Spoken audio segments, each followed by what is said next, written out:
Welcome to the President's Diary, a weekly program where we highlight the work of His Excellency Dr. Mohamed Irfaan Ali.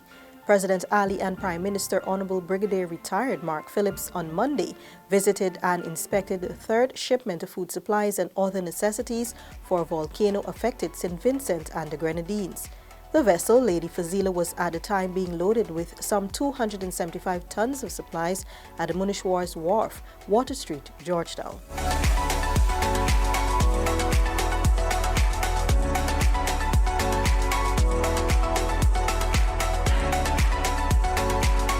President Ali says Guyana is committed to supporting the country as it goes through the rebuilding process, not only of the physical infrastructure, but the lives of the people.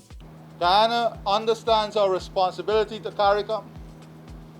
We understand our role in CARICOM, and I want to assure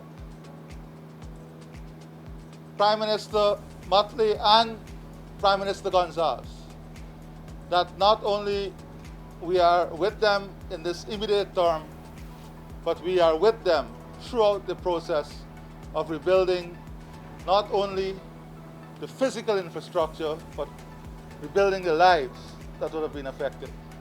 The President commended the efforts of the private sector and other citizens who have contributed significantly to mobilizing relief for St. Vincent and the Grenadines.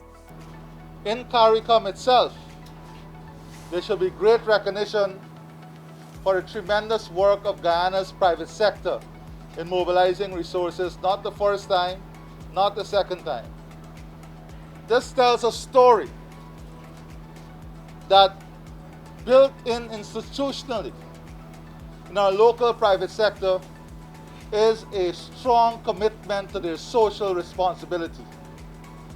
And I think for that as a nation, for that as a government, we ought to be very, very proud. Also on Monday, His Excellency highlighted the vital regulatory role of the Public Utilities Commission in ensuring that neither state control of public utilities nor unchecked market power of utilities harm the rights of consumers. The head of state was at the time administering the oath of office to the fourth Commissioner of the PUC, Dr. Nanda Kishore Gopal, at the office of the President. And I do swear, so help me God. Dr. Gopal's record of public service has been stellar.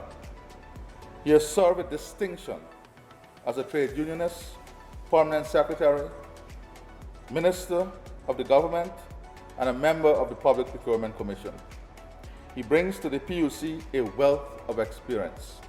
The President highlighted a number of ways by which the PUC can examine its effectiveness. We can determine how effective we are in the exercise of our duties by examining the quality of service consumers receive today, by examining the work we have done over the last few years to protect the interests of consumers and ensure such quality that is expected to be given to the consumers are given.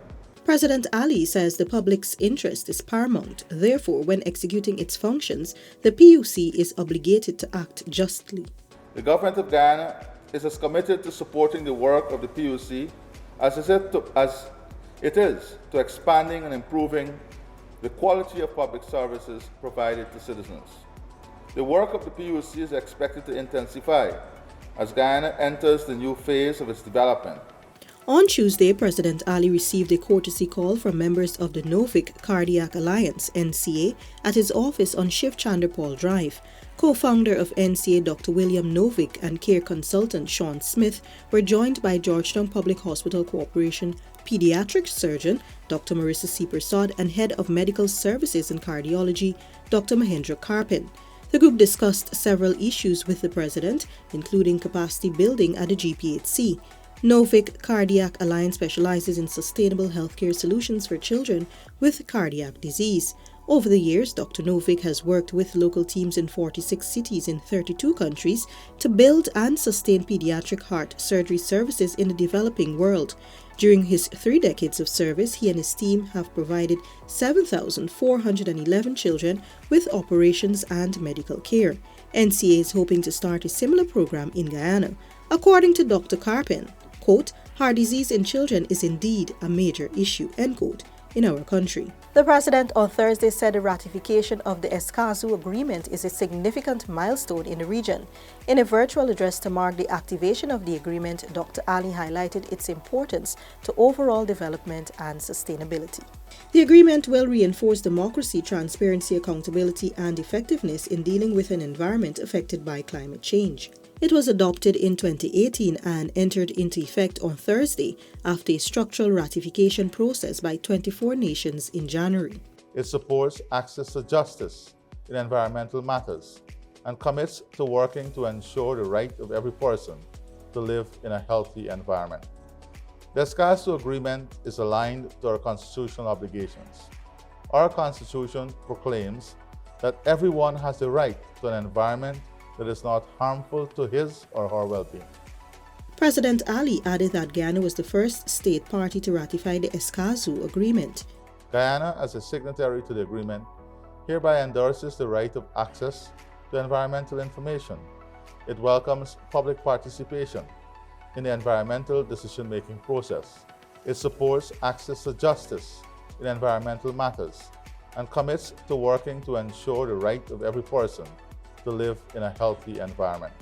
The Latin America and the Caribbean's Environmental Treaty seeks to ensure that people have access to timely and reliable information and can participate in an effective way in the decisions that affect their lives and their environments. Also, on the occasion of the 15th death anniversary of former Minister of Agriculture Sachideo Saw, President Ali, in a statement on Thursday, said Guyana recalls with affection and appreciation his sterling record of political and public service.